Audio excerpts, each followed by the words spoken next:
What happens when America's sweetheart sits down with Hollywood's most unfiltered legend? Neither one is willing to blink. The Kelly Clarkson Show just witnessed one of the most explosive moments in daytime television history. What began as a warm, nostalgic conversation about classic cinema slowly unraveled into a confrontation that left the studio audience frozen in stunned silence. And before we get into the exact line that made Kelly do the unthinkable, make sure to hit that subscribe button and drop a comment below, because this is one story you truly won't believe until you hear it. From the moment Clint Eastwood stepped onto the stage, the energy in the room was electric. Kelly greeted him with her trademark warmth, that effortless smile that makes millions of viewers feel like they're sitting in her living room. The audience erupted in applause for the legendary actor and director, and for a moment, everything felt perfectly normal. Kelly opened with familiar ground, praising his latest project, asking about his decades-long journey through Hollywood. Clint, ever the stoic, responded with clipped answers and quiet nods, his presence calm but immovable as Kelly tried to draw him out with her natural charm. Then the conversation shifted. Kelly leaned forward, that familiar sparkle in her eyes, one viewers recognize as a signal that she's about to go deeper. She referenced a topic that had been trending online, speaking about how much the industry has changed, about voices that were once silenced now being heard, about representation, about progress. Clint's expression barely changed, but his posture did. Kelly continued, talking about evolution in storytelling, about the importance of listening to perspectives that were ignored for too long. The studio was quiet now, attentive. Clint cleared his throat. When he spoke, his voice carried that gravelly authority that's commanded screens for decades. He said he'd been making films longer than most people in that studio had been alive. He said he'd watched trends come and go like the weather. Kelly nodded, encouraging him to expand something in. His tone made the audience lean in. He said he doesn't make films to check boxes. He doesn't chase internet approval. He tells stories that matter to him. Period. Kelly's smile didn't disappear, but her eyes sharpened. Of course, artistic vision matters, she said evenly, but so does responsibilities, Leslie, when you have a platform as massive as yours. She pointed out that films shape culture, that what we see on screen influences how we see the world. Clint fired back that he's not in the business of telling people how to think. He's in the business of telling stories, real stories, not fairy tales designed to make everyone feel good. The temperature in the studio rose. Kelly kept her tone friendly, but there was steel underneath now. She referenced older film stories that hadn't aged well, representations that hurt communities, stereotypes that survived because no one questioned them. She wasn't attacking, she was probing. Doing what good interviewers do, asking the questions that make people uncomfortable. Clint listened, jaw tight in that unmistakable Eastwood way. When she finished, he looked at her and asked flatly if she was done. Kelly blinked, momentarily caught off guard. She said she was trying to have a conversation about how the industry could do better. Clint leaned back in his chair. That's the problem right there, he said. Everyone thinks they know how to do better. Everyone's got an opinion about what should and shouldn't be made. He talked about coming up in a time when you made your film, stood by it, and let the audience decide. When you didn't have 1,000 voices telling you what you did wrong before the credits even finished rolling. Kelly took a breath. You could see her recalibrating. Times have changed, she said. And maybe that's not a bad thing. Maybe accountability matters. Clint didn't hesitate. I'm accountable to the story, he said. Not to Twitter. The audience gasped, a collective intake of breath that signaled this was no longer a standard daytime interview. Kelly laughed, but it wasn't her usual laugh. It was the laugh of someone trying to keep the room light while standing in the middle of something very heavy. She pressed on. Did he really believe artists have no responsibility to consider the impact of their work? Artists have a responsibility to be honest, Clint replied. To tell the truth, as they see it, even if that truth makes people uncomfortable. Especially if it makes people uncomfortable. Kelly pushed back, calmly but firmly. Truth and harm aren't mutually exclusive, she said. You can be honest without perpetuating damage. Clint tilted his head. Who gets to decide what's damaging, he asked. Who appointed the referees? And in that moment, the room went completely still. Now, the conversation was spiraling. Each exchange grew sharper, less filtered, the politeness peeling away in real time. Kelly pointed to contemporary filmmakers who managed to do both, tell powerful stories, while remaining mindful of representation. Clint shrugged it off. He said he was happy for them, truly, but he wasn't about to make films by committee or consensus. That's not what anyone's asking for, Kelly replied. They're asking for awareness, for consideration. Clint shot back that he'd been aware and considerate his entire career. And he wasn't going to apologize for making films some people now wish were different. Kamara, Kelly's producer, was flashing signals, urging them to move on. Neither of them looked away. Eye contact locked, neither willing to blink. This isn't about apologies, Kelly said. It's about growth, about learning, about being better. Clint didn't hesitate. He said he was in his 80s. He wasn't interested in being lectured about being better by someone who'd been in the industry a fraction of the time he had. The audience went dead silent, for the first time. A flash of real anger crossed Kelly's face. She placed her cards down with deliberate precision, the way she does when she's centering herself. When she spoke, her voice was calm, but unmistakably firm. She said she'd spent her entire career being underestimated, too young, too inexperienced, too emotional. And she wasn't going to sit there and be dismissed. Respect goes both ways, she said. And if you come on my show, you can at least respect me enough to have a real conversation instead of talking down to me. Clint raised an eyebrow. For a split second, it looked like he might soften. Instead, he said if she wanted a real conversation, maybe she should stop trying to corner him into saying what she wanted to hear. He reminded her he agreed to come on the show to talk about his work, not to be put on trial for failing to fit into whatever mold she thought he should. I'm not putting you on trial. Kelly fired back. I'm asking legitimate questions. Audiences want answered. About responsibility, about influence, about legacy. My legacy will be my films, Clint said flatly. Not sound bites that make people feel validated. Kelly didn't miss a beat. She said legacy is also about how you treat people, how you use power. Whether you lift others up or just protect your own territory. Clint laughed. Actually laughed. That's rich, he said, coming from someone with her own show, her own empire, lecturing me about power. Kelly's face flushed. She said she's very aware of her platform, which is exactly why she uses it to amplify voices and have difficult conversations. By now, the room was divided. You could feel it. Some audience members nodding along with Kelly, others shifting uncomfortably. A few clearly siding with Clint. Difficult conversations are fine, Clint said. But ambushes aren't conversations. Kelly's jaw dropped. Slightly ambush, she repeated. She hadn't ambushed anyone. She asked questions. That was literally her job. Clint replied that if this was how she conducted interviews, he was surprised anyone agreed to come on the show. The line landed like a bomb. Kelly stood up. The entire studio seemed to inhale at once. She said plenty of people come on her show because they know they'll be treated with respect, because they know she won't lob softball questions just to keep them comfortable.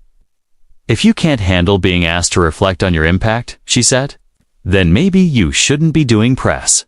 Clint remained seated, looking up at her with that unflinching Eastwood stare. "Maybe you shouldn't be doing interviews," he said calmly, "if you can't handle different opinions." Kelly let out a sharp laugh. She said she can handle different opinions just fine. What she can't handle is arrogance disguised as principle.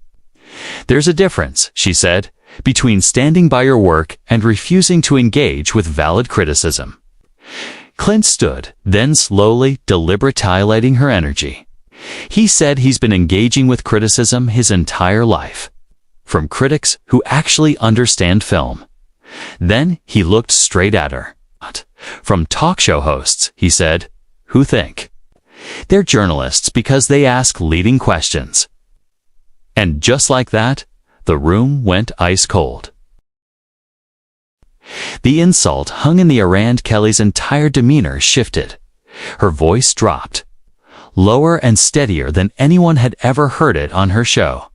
She said she'd interviewed presidents, she'd interviewed icons, she'd interviewed people who had quite literally changed the world.